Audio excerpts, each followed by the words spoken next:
When a person dies, they leave behind many things: their possessions, the memories of those who knew them.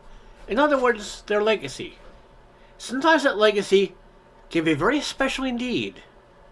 One for His Lordship and One for the Road by Ray Bradbury.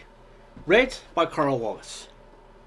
Someone's born. It may take the best part of a day for the news to ferment, percolate, or otherwise circumnavigate across the Irish meadows to the nearest town, and the nearest pub, which is Heber's Finn. But let someone die, and a whole symphonic band lifts in the fields and hills. The ground ta-ta slams across country to ricochet off the pub slates and shake the drinkers to calamitous cries for more. So it was this hot summer day. The pub was no sooner open, aired, and mobbed than Finn, at the door, saw a dark flurry up the road. "That's Doone," wondered Finn. Doone was a local anthem sprinter, fast at getting out of cinema ahead of the damn national tune, and swift at bringing news. "And the bad news is bad," muttered Finn. "It's that fast he's running." "Ha!" cried Doone as he leaped across the sill. "It's done, and he's dead." The mob at the bar turned. Doone enjoyed his moment of triumph, making them wait. "Ah, God, here's a drink. Maybe that'll make you talk." Finn shoved the glass in Doone's waiting paw. Doone wet his whistle and arranged the facts. "Himself," he gasped at last. "Lord Kilgotten, dead. Another an hour passed." "Ah, God," said one all quietly. "Bless the old man. A sweet nature. A dear chap." For Lord Kilgotten had wandered their fields, pastures, barns, and this bar all the years of their lives. His departure like the Normans running back to France, or the damned Brits pulling out of Bombay. "A fine man," said Finn, drinking to the memory, even though he did spend 2 weeks a year in London. "Well, how old was he?" asked Brannigan. 85, 88? We thought he might have been buried long since." "Men like that," said Doone. "God has to hit him with an axe to scare him off the place. Paris now, we thought they might have slain him years past, but no. Drink, that should have drowned him, but he swam for the shore. No. It was that teeny boulder winding in the field's midst an hour ago, and him out of the tree picking strawberries with his 19-year-old secretary lady." "Jesus," said Finn. "There's no strawberries this time of year." "It was her he hit him with a bolt of fever, burned to a crisp." That fired off a 21-gun salute of laughs that hushed itself down when they considered the subject, and more townsfolk arrived to breathe the air and bless himself. "I wonder," mused Heber Finn at last, in a voice that would make the Valhalla gods sit still at table and not scratch. "I wonder, what's become of all that wine? The wine, that is, which Lord Kilgotten had stashed in barrels and bins, by the quarts and the tons, by the scores and precious thousands in his cellars and attics, and, who knows, under his bed." "Aye," said everyone stunned, suddenly remembered. "Aye, sure. What?" It'd been left, no doubt, to some damn Yank drift-about cousin or nephew, corrupted by Rome, driven mad by Paris, who'll jet in tomorrow and who'll seize and drink, grab and run, and Kilcock and us left beggared and buggered on the road behind," said Doone, all in one breath. "Aye." Their voices, like muffled dark velvet drums, marched towards the night. "Aye." "There are no relatives," said Finn. "No dumb Yank nephews or dimwit nieces falling out of gondolas in Venice, but swimming this way. I've made it my business to know." Finn waited. It was his moment now. All stared. All leaned to hear his mighty proclamation. "Why not, I've been thinking, if Kilgotten, by God, left all 10,000 bottles of Burgundy and Bordeaux to the citizens of the loveliest town in Ire, to us."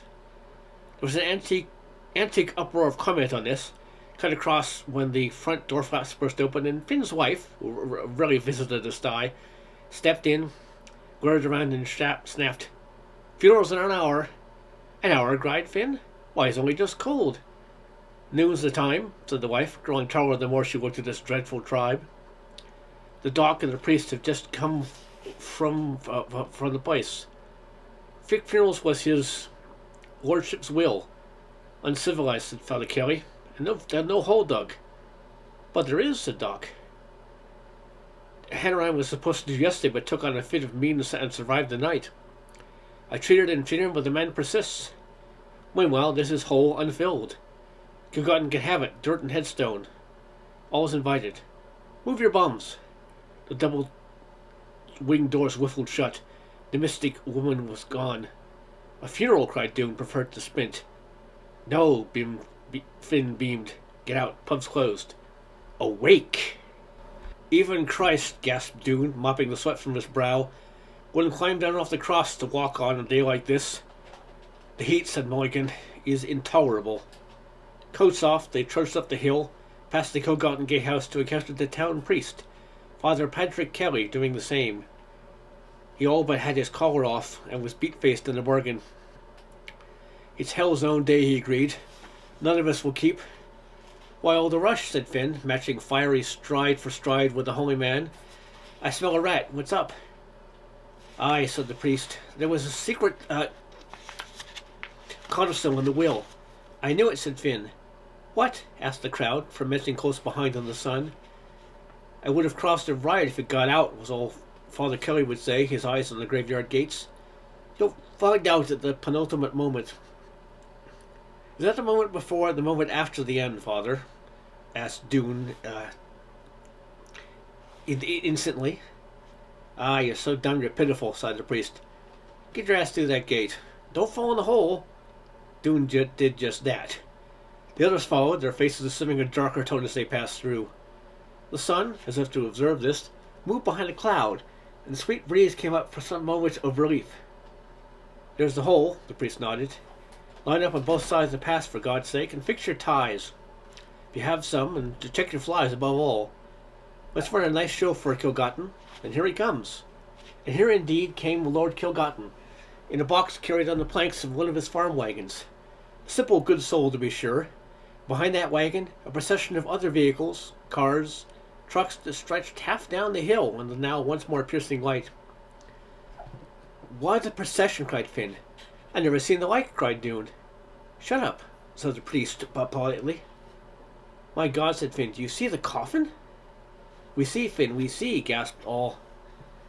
For the coffin, trundling by, was beautifully wrought, firmly nailed together with silver and gold nails, but the special strange wood of it. Plankings from wine crates, staves from boxes that sailed from France, only to collide and sink in Lord Kilgarten's cellars. A storm of exultation swept the men from Finn's pub. They toppled on their heels. They seized each other's elbows. In the words, Finn, whispered Doon. Tell us the names. Finn eyes the coffin made of vintage shipping crates and elastics hailed. Pull up my tongue and jump on it. Look, the Chateau Lafitte Rothschild, 1970. Chateau Neuf de Pepe, 68. Upside down that label, Les Cortons, downside up, Les Lagunier. What style, my God, what class. Wouldn't mind so much being buried in burnt stamp labeled wood like that myself. I wonder, mused Doon, can he read the labels from inside? Put a sock in it, muttered the priest. Here comes the rest. If the body in the box was not enough to pull clouds over the sun, the second arrival caused an even greater ripple of uneasiness to oil the sweating men. It was as if, Doon recalled later, someone had slipped, fallen in the grave, broken an ankle, and spoiled the whole afternoon. For the last part of the procession was a series of cars and trucks, ramshackle loaded with French vineyard crates. Finally, a great old brewery wagon from early Guinness days, drawn by a team of proud white horses, draped in black, and sweating with the surprises they drew behind them. I'll be damned, said Finn. Lord Kilgarten's brought his own wake with him. Hurrah, was a cry. What a dear soul.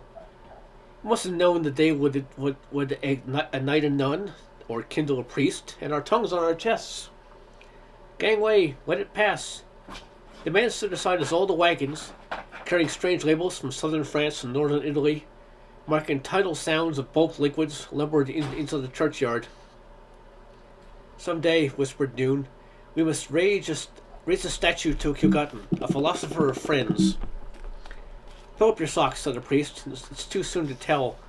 For here comes something worse than an undertaker. What could be worse? With the last of the wine wagons drawn up about the grave, a single man strode up the road, hat on, coat button, cuffs properly shot, shoes polished against all reason, mustache waxed and cool, unmelted, a print case like a lady's purse tucked under his clenched arm, and about him an air of the ice houses, a thing fresh bored from a snowy vault, tongue like an icicle, stare like a frozen pond. Jesus, said Finn. It's a lawyer, said Dune. All stood aside. For the lawyer, for that is what it was, strode past like Moses the Red Sea obeyed, or King Louis on a stool, or the haughtiest tart on Piccadilly. Choose one. Is Kilgutton's law, hissed Muldoon. I see him stalking Dublin like the apocalypse, with a lie for a name, Clement. Half-ass Irish, full-ass Briton, the worst. What could be worse than death? Someone whispered. We, muttered the priest, shall soon see. Gentlemen, a voice called. The mob turned. Lawyer Clement, at the rim of the grave, took the prim briefcase from under his arm, opened it, and drew forth the symbolized and ribboned document, the beauty of which boggled the eye and rammed and sank the heart. Beware of obsequious, he said. Before Father Kelly orates, I have a message. This codicil in Lord Kilgutton's will, which I will read aloud. But it's the 11th commandment, murmured the priest, eyes down. What would the 11th commandment be? Asked Dune, scowling. Why not, thou shalt shut up and listen, said the priest. Shh. For the lawyer was reading from his ribbon document, and his voice floated on the hot summer wind like this. And whereas my wines are the finest, they are that, said Finn.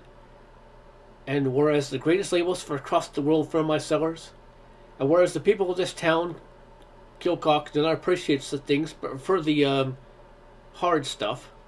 Who says? Cried Dune. Back in your ditch, warned the priest. I do hereby proclaim and pronounce, read the lawyer with a great smarmy squirk of satisfaction, that contrary to the old adage, a man can indeed take it with him. And so I so order, write, and sign this codicil to my last will and testament in what may well be the final month of my life. Signed, William Lord Kilgutton. Last month, on the 7th. The lawyer stopped, folded the paper and stood, eyes shut, waiting for the thunderclap that will follow the lightning bolt.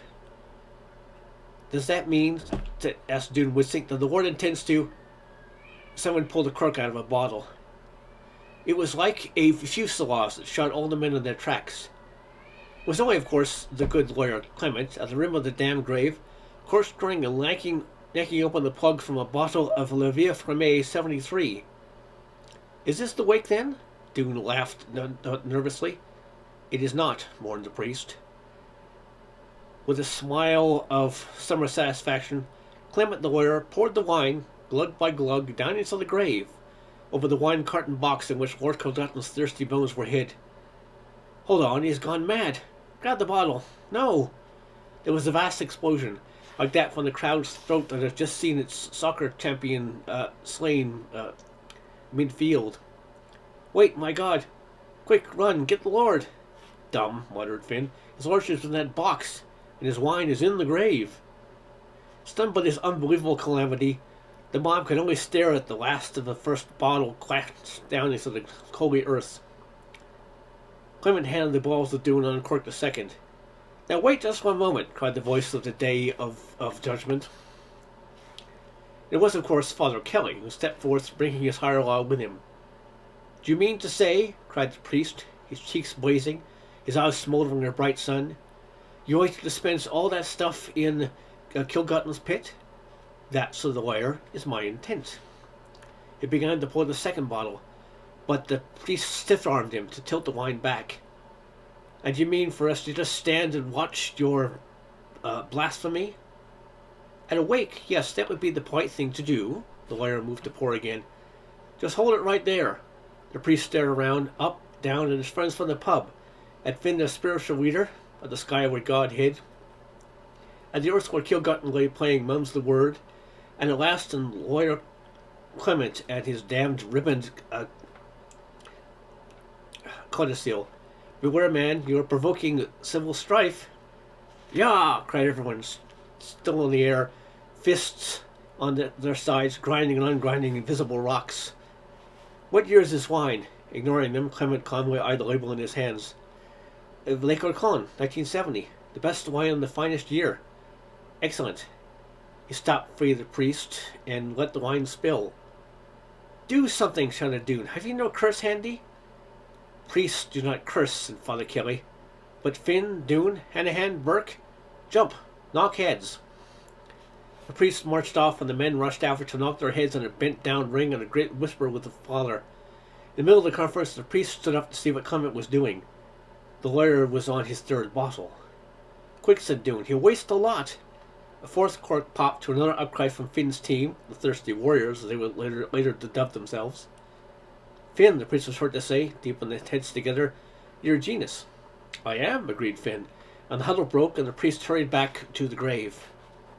Would you mind, sir, he said, grabbing the bottle of the lawyer's grip, reading one last time that damned codicil? Pleasure. And it was. The lawyer's smile flashed as he fluttered the ribbons and snapped the will. Now, contrary to the old adage, a man can indeed take it with him. He finished and folded the paper, tried another smile, which worked to his own satisfaction at least. He reached for the bottle confiscated by the priest. Hold on. Father Kelly stepped back. He gave a look to the crowd who waited on each fine word. Let me ask you a question, Mr. Lawyer, sir. Does it anywhere say there just how the wine is to get it into the grave? Into the grave is into the grave, said the lawyer. As long as it finally gets there, that's the important thing. Do we agree? Asked the priest with a strange smile. I can pour it over my shoulder or toss it in the air, said the lawyer. As long as it lights to either side or atop the coffin, when it comes down, all's well. Good, exclaimed the priest. Men, one squad here. One battalion over there. Line up. Dune? Sir. Spread the rations. Jump. Sir. Dune jumped. To a great uproar of men bustling, lining up. Aye, said the lawyer. I'm going to find the police. Which is me, said a man at the far side of the mob. Officer Banyan, your complaint? Stunned, lawyer Clement could only blink, and at last in a squashed voice bleat, I'm leaving. You'll not make it past the gate alive, said Dune cheerily. I, said the lawyer, am staying. But, inquired Father Kelly as the corks were pulled and the corkscrew flashed brightly along the line. You go against the letter of the law? No, explained the priest calmly. We but shift the punctuation, cross new T's, dot new I's. Done shut, cried Finn, for all was in readiness. On both sides of the grave the men waited, each with a full bottle of vintage Chateau Lafite Rothschild, or Le Coton or Chianti. Do we drink it all? Asked Dune. Shut your gab, observed the priest. He eyed the sky. O Lord, the men bowed their heads and grabbed off their caps. For Lord, for what we're about to receive, make us truly thankful. And thank you, Lord, for the genius of Heber Finn, who thought of this. Aye, said all gently. 'Twas nothing, said Finn, blushing.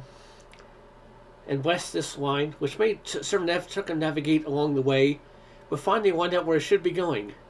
And if today and tonight won't do, and all the stuff not drunk, bless us as we return each night until the deed is done, and the soul of the wine's at rest. Ah, you do speak, dear, muttered Dune.